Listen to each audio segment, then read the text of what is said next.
चर्चा केली, कारण अर्थसंकल्प मांडायचा आहे. अर्थसंकल्प म्हणजे नुसतं एक भाषण वाचायचं नसतं, त्याकरता सिरीज ऑफ बैठका घ्याव्या लागतात.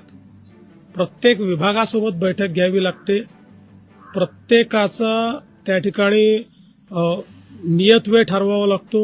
नियत वेळेप्रमाणे त्यांचे फॉर्म्स भरून घ्यावे लागतात. मग त्याचं असेसमेंट करून त्यांनी त्या सगळ्या योजना योग्य पद्धतीने त्याच्यामध्ये आणल्या आहेत की नाही, ते त्या योजना ज्या परमनंट योजना त्याच्या पुरवणी मागण्या मागणार नाहीत या दृष्टीनं त्यांचं कमी अधिक करावं लागतं. या सगळ्या गोष्टी कराव्या लागतात. या सगळ्या गोष्टी ताई आत्ताच या ठिकाणी उपमुख्यमंत्री झालेले आहेत. त्यामुळे इतकं मोठं एक्सरसाइज करणं त्यांना लगेच शक्य होईल अशी परिस्थिती नाही. अजून त्या दुःखातनंही पूर्णपणे बाहेर आलेल्या नाहीत. त्यामुळे लगेच पूर्ण क्षमतेने ते काम करायला लागतील अशी अपेक्षा करणंही अयोग्य आहे. आणि म्हणून आम्ही बसून ठरवलं की या संदर्भात हे खातं आता माझ्याकडे ठेवून मी ते बजेटची जी काही एक्सरसाइज आहे ती मी पूर्ण करावी. ती एक्सरसाइज मी पूर्ण करणार आहे आणि अधिवेशनानंतर या संदर्भात त्यांच्याशी चर्चा करून मग काय करायचा हा निर्णय आम्ही करू. निधन झाल्याने प्रचार सभा रद्द केलेल्या आहेत काय सांगता? नाही, मला मुळातच आता अशा परिस्थितीमध्ये जिल्हा परिषदेच्या निवडणुकीत मी प्रचाराला उतरावं हे काही मला योग्य वाटलं नाही.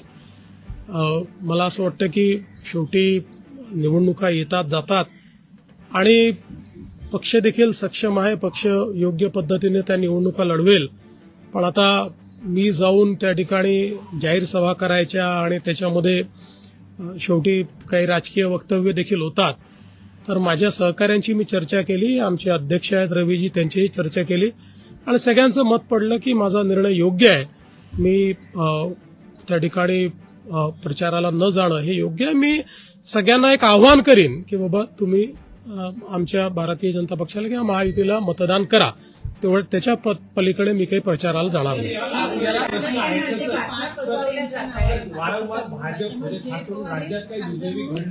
भाजपने कोणालाही विरोध केलेला नाही.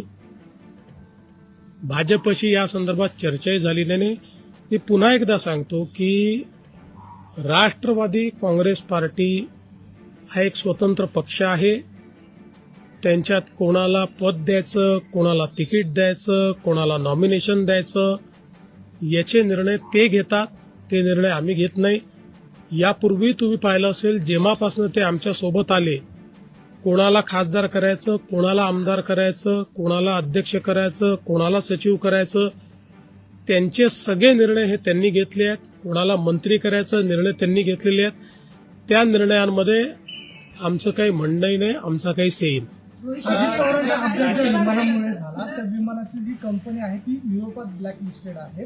आता मुंबईत महाराष्ट्रात या संदर्भात काही कारवाई होईल? आता या संदर्भातलं इन्व्हेस्टिगेशन हे डीजीसीएने सुरू केलेलं आहे आणि डीजीसीए हीच कॉम्पिटंट अथॉरिटी आहे. त्यामुळे त्यांच्या रिपोर्ट नंतर त्या संदर्भातली पुढची कारवाई आपण करू शकतो. नाही, आतापर्यंत एवढीच माहिती आली की कोणीतरी गोळीबार केलाय, स्कूटी ती सापडलेली आहे, त्याच्या मालकाचाही पत्ता लागलाय, त्यांनी ती विकलेली आहे. लवकर सापडेल कोण जो कोणी असेल. प्रश्न आहे की राज्यात काही विपरीत घडलं की त्याचं एक नॅरेटिव्ह तयार केलं जातं विरोधकांनी, भाजप जबाबदार आहे, देवेंद्र फडणवीस जबाबदार आहेत किंवा केंद्रीय भाजप जबाबदार आहे. या सगळ्याबद्दल देखील अशा काही गोष्टी पसरवल्या गेल्या. खास करून पार्थ पवार यांनी येऊ नये किंवा इतर सगळ्या गोष्टी किंवा एकत्रीकरणाच्या बाबतीत भाजपचा आक्षेप, या सगळ्याला काय उत्तर आहे? नॅरेटिव्ह वारंवार पसरवलं जातं.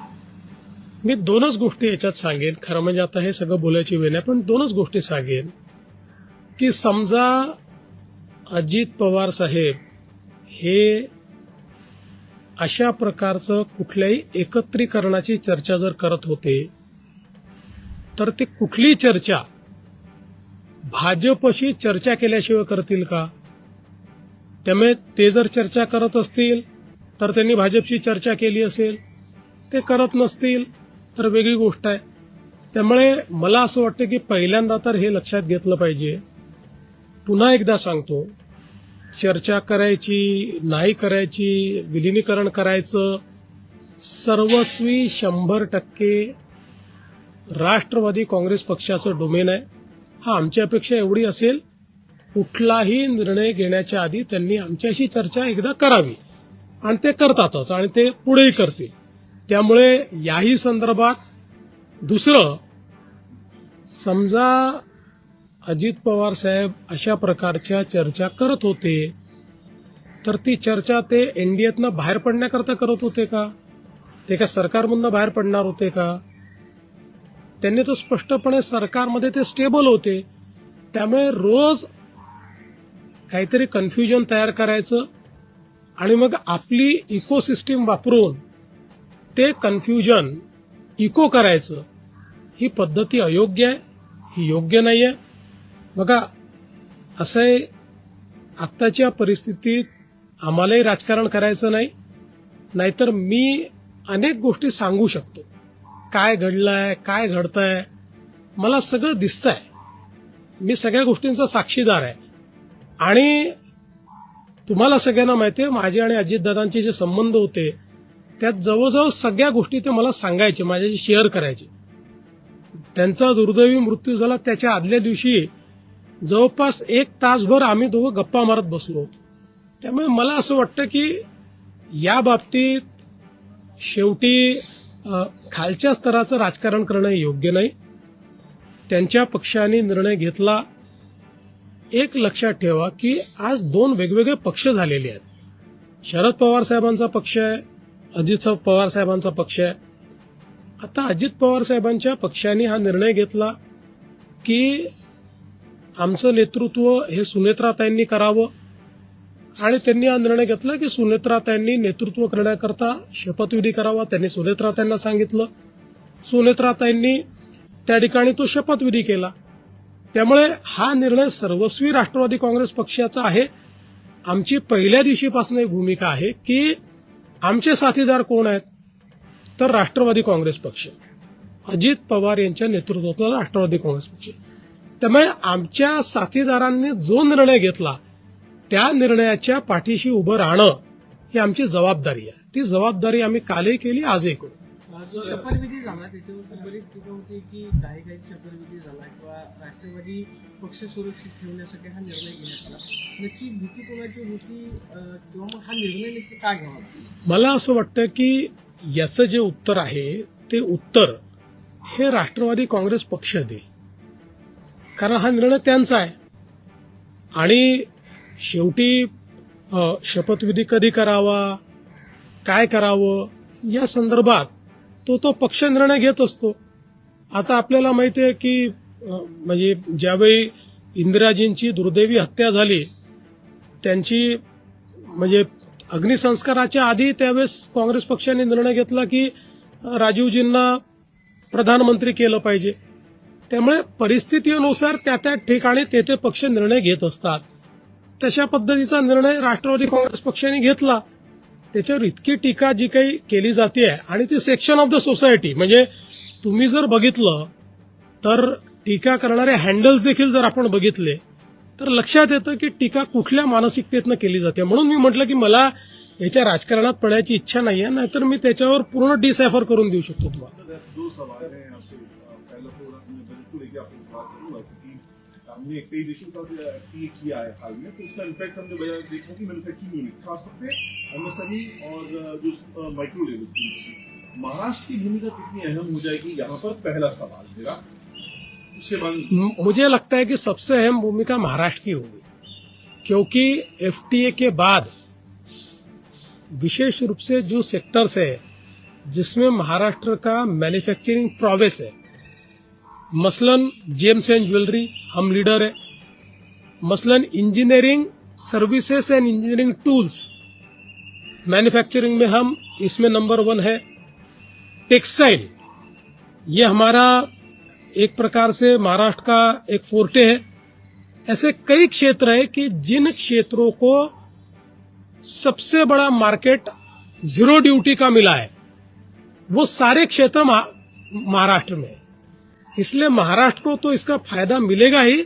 और दूसरा, आज के बजट ने इस FTA को लिवरेज करने के लिए जो मैन्युफैक्चरिंग पर जोर दिया है और जिस प्रकार के इंसेंटिव्स और बाकी सारी चीजें दी है उसका महाराष्ट्र फायदा पूरा लेगा। सेकंड सवाल है सर, शुरू देखिए गृह मंत्री भी आपने इसलिए सवाल कर रहा हूँ और भी जवाब आपने दिया है जो जिस अटैक के बारे में बात हो रही है, क्योंकि लॉयर मिशनरी ने क्लेम कर दिया है उस चीज को लेके। सेम वही चीज मोडस ऑपरेंडी सलमान खान की केस में है और सेम इंडस्ट्री है, इसीलिए सवाल आपसे देखिए अभी तक जो जानकारी है उसमें इस प्रकार की दीवार पर कुछ गोलियां चलाई गई, जिस स्कूटी से वो भागा उस स्कूटी मिली है, उसका मालिक पता चला है, मालिक ने किसी को बेचा है, इन्वेस्टिगेशन चल रहा है। ये ऐसे लोग पकड़े जाएंगे, वो कोई बड़े लोग नहीं है। ये ठीक से इनको मतलब जिस प्रकार से इनको सबक सिखाना सिखा देंगे। सर, एक तरह से नैरेटिव सेट हो रहा है बीजेपी के खिलाफ और आपके खिलाफ भी। जिस तरह से कहा जा रहा है कि बीजेपी पूरे दोनों जो मर्जर के बीच में भिड़न का काम कर रही है, खासतौर पर बीजेपी का विरोध है। आपने वित्त मंत्रालय जो है वो हथियार ले लिया है। इन तमाम बातों को लेकर क्या आपका कहना है, क्या इसमें सच्चाई? देखिए पहली बात तो ऐसा कोई नैरेटिव इसलिए सेट नहीं होगा क्योंकि बहुत छोटा सेक्शन है जो इस प्रकार से नैरेटिव तैयार करने की कोशिश कर रहा है। इसमें हम सभी लोग जानते हैं कि कौन कौन लोग हैं जो ये करने की कोशिश कर रहे हैं, जिनके अपने इंटरेस्ट थे और उनके अपने इंटरेस्ट सर्व नहीं हुए, ऐसे लोग मिलकर ऐसा नैरेटिव तैयार कर रहे हैं। बीजेपी ने पहले दिन से बताया है कि राष्ट्रवादी कांग्रेस पार्टी एक स्वतंत्र अस्तित्व वाली पार्टी है, उनके निर्णय वो करते हैं। हाँ ये जरूर है कि चूंकि हम उनके साथी हैं, वो हमारे साथ रहे, उनके निर्णयों के पीछे हम पूरी ताकद से खड़े। सर शरद पवार साहेबांनी की 12 तारखेला दोन्ही राष्ट्रवादीचं विलीनीकरण जे आहे ते होणार होतं, मग तशा पद्धतीची चर्चा झाली होती। जयंत पाटील असतील किंवा महाराज पवार यांच्यापासून एकत्रित चर्चा केली होती। तुम्ही असं म्हणालात की तसं काही झालं असतं तर भाजपशी चर्चा केली असती, कारण तुम्ही आता महायुतीमध्ये आहात, एक मोठा घटक पक्ष आहे। शरद पवार साहेबांनी असं निधन केलं, त्यांच्यावर कसं पाहता की नाही असं आहे की या संदर्भात मी एवढंच सांगतो की चर्चा कुठलीही अंतिम स्टेजला जर गेली असती तर अजितदादांनी आम्हाला सांगितलं असतं, आमच्याशी चर्चा केली असती। कुठली तारीख जर ठरली असती तर ते आमच्या सरकारमध्ये आहेत आणि सरकारमध्ये आमच्याशी शेअर न करता ते असा निर्णय घेऊ शकतील का? त्यामुळे आता पवार साहेबांचं आणि त्यांचं काय बोलणं झालं, कोणाचं आणि त्यांचं काय बोलणं झालं, मला याची कल्पना नाही। आमच्या पुरतं मी सांगतो की अशा प्रकारच्या तारखेची माहिती आम्हाला नाही। सर, आपको लगता है अजीत पवार जी की जिससे मौत हुई, उनकी मौत के ठीक बाद कुछ पॉलिटिकल फिगर्स थे जो उसका पॉलिटिकल लिमिट देने की कोशिश की गई? कि इस बात पे मैं कोई टिप्पणी नहीं करना चाहूंगा। कई बार ऐसा होता है कि इस प्रकार की मौत के बाद भी कई प्रकार की राजनीति होती है, ये होनी नहीं चाहिए पर होती है, पर उस पर टिप्पणी करना ये मैं ठीक नहीं समझता। कालपर्यंत खरं तर मोठ्या पवारसाहेबांनी या घातपात असल्याची जी काही शक्यता होती ती त्यांनी स्वतः मोडून काढली, परंतु पुन्हा आता व्हॉट्सअपवर प्रश्न किंवा ट्विट करून प्रश्न विचारले जात आहेत की अपघाताच्या संदर्भात। मला असं वाटतं की त्या संदर्भात जे काही डीजी इन्व्हेस्टिगेशन आहेत डीजीसीएचे ते काम करता आहेत। ब्लॅक बॉक्स सापडलेला आहे,